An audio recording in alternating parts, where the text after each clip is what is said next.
ఎందుకమ్మా నిన్ను నువ్వే శిక్షించుకుంటున్నా?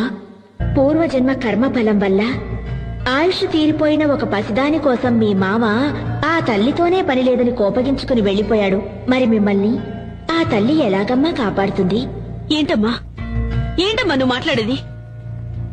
మా మామయ్య గారేదో కోపంలో దేవుళ్లే లేదని వెళ్లిపోయినంత మాత్రాన ఆ దేవి మమ్మల్ని కాపాడకుండా పోవాలా? ఆవిడ శాంత స్వరూపిడా లేక రాక్షసా?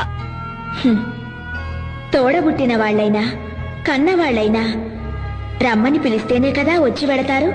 మీకు మాత్రం ఆహ్వానాలు గౌరవాలు అన్నీ కావాలి. ఆ దేవి మాత్రం పో అంటే పోవాలి, రమ్మని పిలవకుండా వచ్చి మిమ్మల్ని కాపాడాలి. ఇదెక్కడి న్యాయం?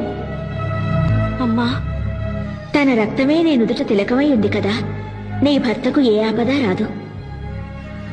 నాకేం అర్థం కావడం లేదు. ఆ తల్లి నమ్మిన వాళ్లను ఏనాడూ చెయ్యి వదిలిపెట్టదు.